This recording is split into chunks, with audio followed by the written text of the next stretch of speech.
Peace and Pan-Africanism from Toronto, Canada. Peace and Pan-Africanism from Toronto, Canada.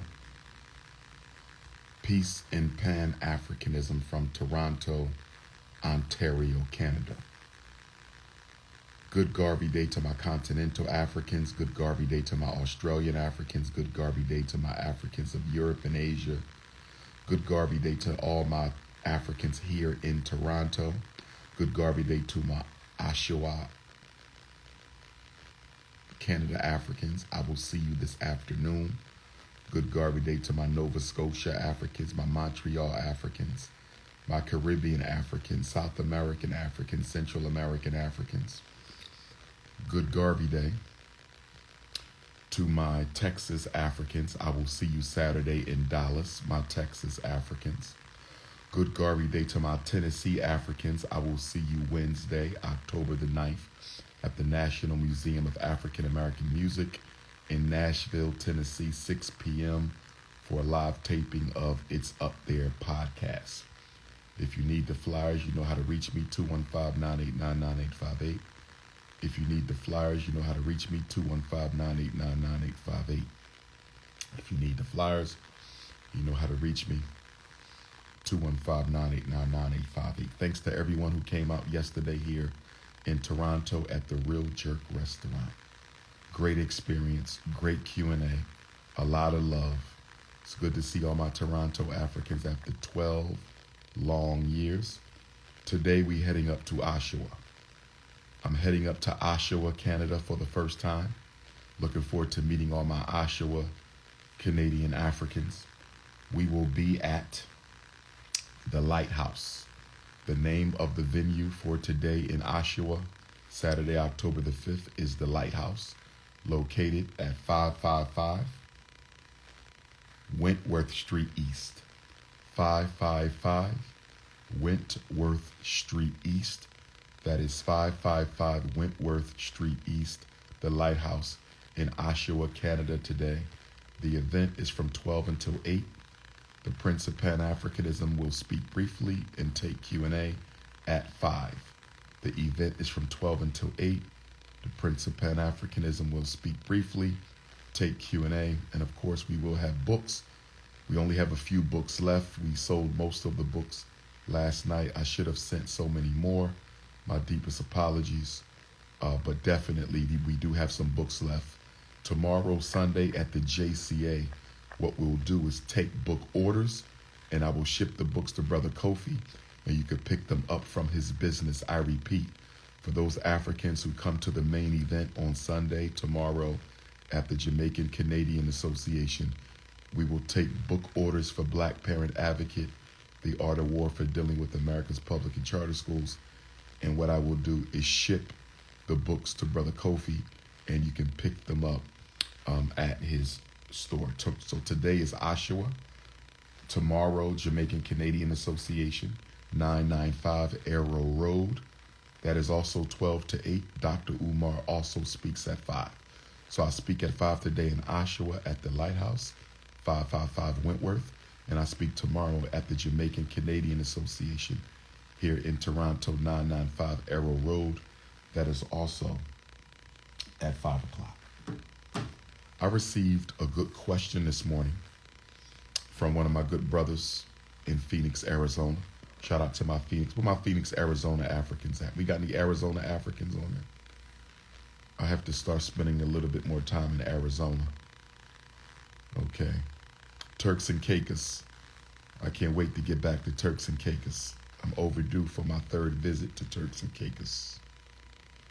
Anyhow, the question that was posed, I'm going to read the question and answer it. I only have a few minutes because I have to go to an interview. But I want to answer this because it was a good question, and I think everyone will benefit from the answer. So where is it? Here we go. Dear brother, I just finished watching your interview on the Donnell Rawlings podcast. In reference to what you said about white people never giving up their privilege, I'm interested in your thoughts on the Quakers, abolitionists like John Brown, those that were part of the Underground Railroad, the many that died along with blacks during the Civil Rights Movement, members of the Weather Underground, and the White Panthers. Okay, to my knowledge, and I can be wrong, although the original Black Panther Party had solidarity struggle with Caucasians, I do not believe, I'm almost certain that the late great Dr. Huey P. Newton did not allow Caucasians to join the Black Panther Party. I'm almost certain of that. To my knowledge, there were no Caucasian Black Panthers. Now, my Black Panther alumni elders, they can speak to that better than me because they actually lived and struggled through the Black Panthers. But to my knowledge, the original Black Panthers did not allow Caucasians within their ranks. So that is the response to the Panther aspect of the question. As far as the Weather Underground goes, the Weather Underground were opposed to American imperialism. They were opposed to American capitalism. That does not mean they believed in equality between the races. This is where a lot of American Africans get confused when we talk about white liberals who quote unquote struggled for our freedom. When we talk about Caucasians who struggled for black freedom and justice, you need to understand something. Wanting a group to be free, seeing slavery as wrong, seeing Jim Crow as wrong, does not mean I believe in equality. It's no different than when a Caucasian fights for animal rights. They fight for the right of animals not to be mistreated. Does that mean they believe the animal is their equal? You mentioned the abolitionists. The abolitionists, the white abolitionists who fought against slavery, were some of the most racist Caucasians in the country. Let me say that again. The white abolitionists who fought against slavery were some of the most racist Caucasians in the country. These same abolitionists did not allow black people to join them. The white female abolitionists would not let Harriet Tubman join them. The white female abolitionists would not let Sojourner Truth join them because they thought black people were still their intellectual inferiors. I need y'all to understand this. You also need to understand that many of the Caucasians who fought to end slavery did not fight to end slavery for benevolent reasons. They wanted to end slavery, the women, because they got tired of their men sneaking off to have sex with black women, creating all these mixed race children. They also feared that too many black people were coming into the country. They feared the rising influence of the black population. They didn't want black people around them. There were very non-benevolent, selfish reasons for why Caucasians wanted to end freedom. And these same Caucasians, when freedom came, what happened to the abolitionists after 1865? That's the question that nobody wants to talk about. What happened to the abolitionists after 1865? Have you noticed? You don't really hear about any abolitionists helping any black people do anything after the 13th Amendment. Why didn't these same people who fought to end slavery, why didn't they fight to help us get education, jobs, housing, protection from the Ku Klux Klan? Because they didn't care about black equality. They didn't care about black justice. They just didn't want us around them. It's the same thing, white people living in the suburbs. White people living in the suburbs, and they see too many black people moving into the suburbs. You understand me? So they will fight to improve the quality of life in the ghetto so black people will stop moving out into the suburbs. They don't care about equality. They just don't want you around them. So please understand, most white abolitionists were hypocrites. They did not allow black people to join them. Please study the relationship and the conflict between ancestor Frederick Douglass and William Lloyd Garrison, the father of the American Anti-Slavery Society. Please study the relationship and the conflicts between the Honorable Frederick Douglass and William Lloyd Garrison. William Lloyd Garrison hired Frederick Douglass to speak about his life as a slave. He wanted Frederick Douglass to speak about his life as a slave. When Frederick Douglass decided that he was tired of talking about life as a slave and he wanted to advocate for political abolition, freedom and justice for black people, he was scolded by William Lloyd Garrison and told to stay in his place. He was scolded by William Lloyd Garrison and told to stay in his place. When Frederick Douglass separated from William Lloyd Garrison and started fighting against slavery on his own terms, publishing his own newspaper, William Lloyd Garrison attacked Frederick Douglass. He attacked Frederick Douglass because even though he wanted to end slavery, he did not think black people were his intellectual equal. The same abolitionists who fought to end slavery are the same white people who fought for the Jim Crow laws. The same abolitionists who fought to end slavery are the same abolitionists who fought for Jim Crow laws. Two things can be true at the same time. Two things can be true at the same time. You can want slavery to end and still believe black people to be your inferior. You have white people today who fight for prison abolition. You have white people today who fight for prison abolition. Do you think the white prison abolitionists want black people marrying their daughters? Do you think the white prison abolitionists want black people living in their neighborhood? Do you think the white prison abolitionists believe that black people are their equal? Stop confusing one fight with another. We think that every time we see a white person do something good for black people, that they believe in equality. No, they don't. All white people believe in white privilege. All white people want to protect their white privilege. All white people want to uphold their white privilege. You also mentioned John Brown.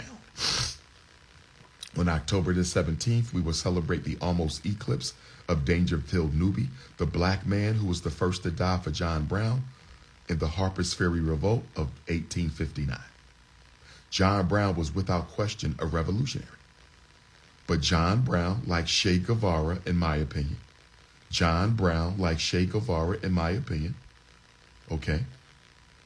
still believed in white superiority. Why do I say that? Do you know that before John Brown died,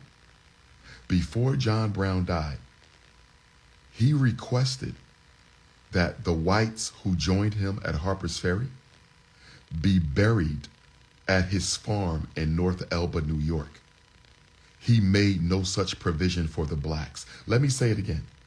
Before John Brown was hanged, he made a request that his white soldiers be buried in North Elba, New York, with him.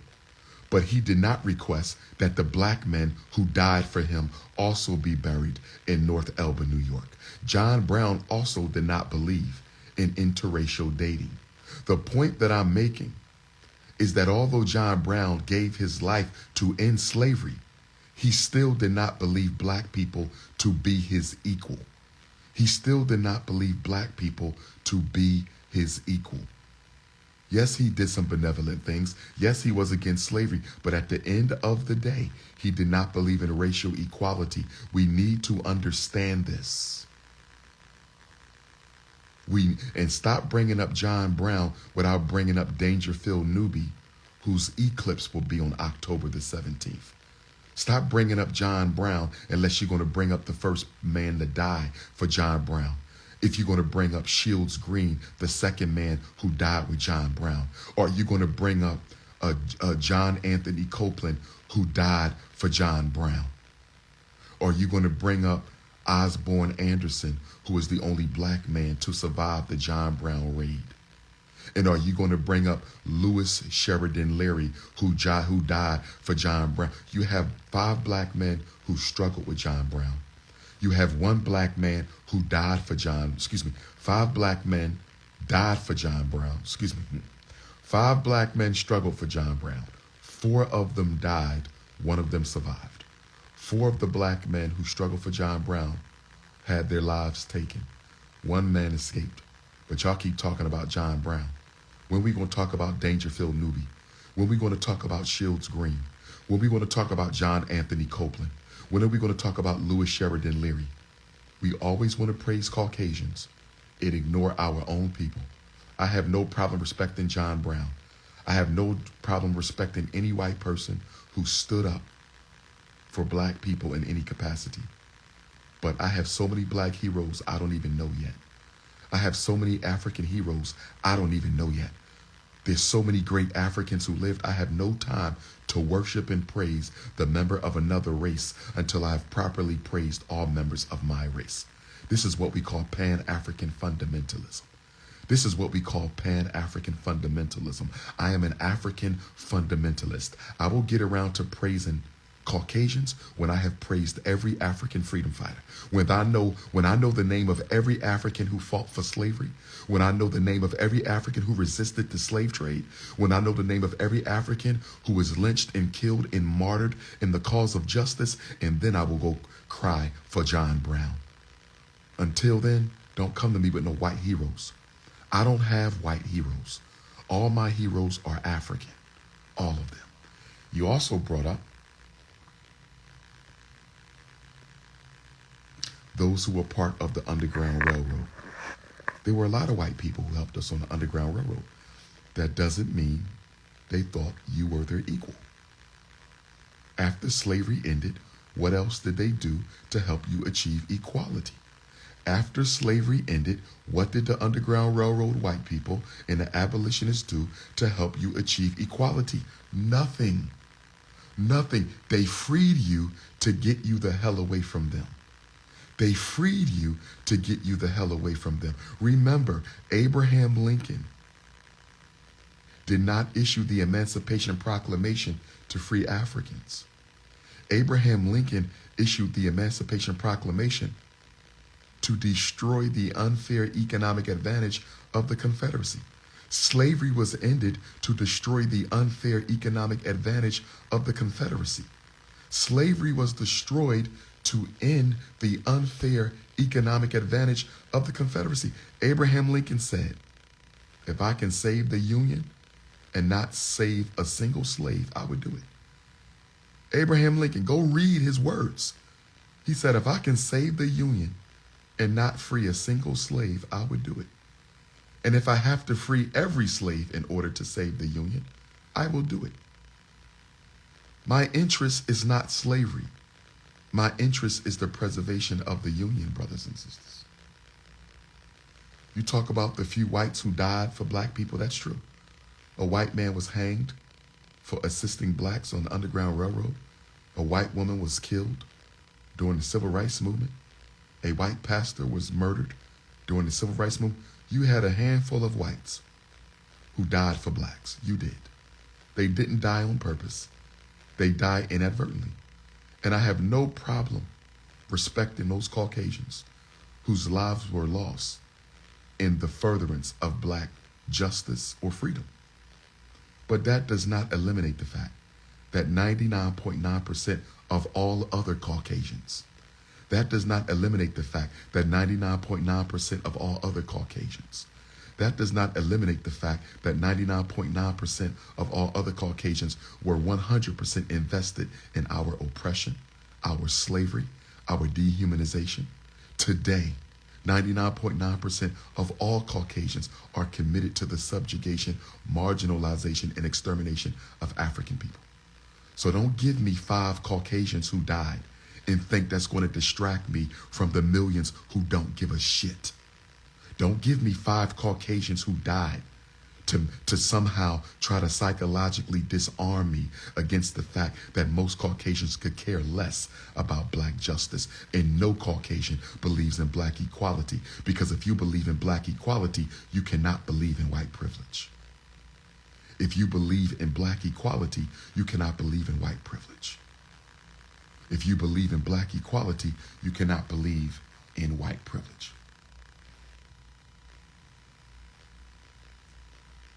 So, I hope that answers the question. If you took a picture with me yesterday at The Real Jerk, please text me the photos. I took some photos with some beautiful African queens yesterday here in Toronto. I took some photos with some beautiful African queens yesterday in Toronto. Please text me those pictures. WhatsApp or regular text is fine with me. WhatsApp or regular text is fine with me. 215-989-9858. 215-989-9858. Nashville, Tennessee coming up Wednesday. Dallas, Texas coming up Saturday. Nashville, Tennessee coming up Wednesday. Dallas, Texas is coming up Saturday.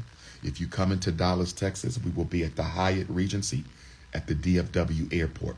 The Hyatt Regency Hotel at the DFW Airport for the United Black Contractors Founders Day Banquet.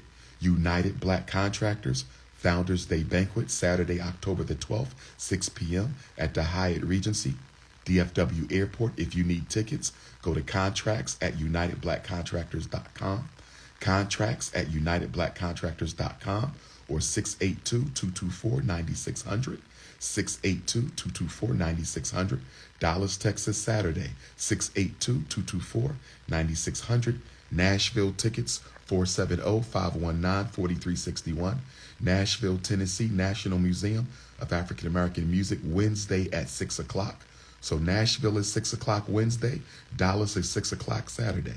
Nashville is 6 o'clock Wednesday. Dallas is 6 o'clock Saturday. Tickets for Nashville, 470-519-4361. My number, 215-989-9858. If you need tickets, hit me up, +1 215-989-9858. Oshawa, Canada is going down today, 12 to 8. Dr. Umar at 5. 555 Wentworth, the Lighthouse, King Kong pulling up.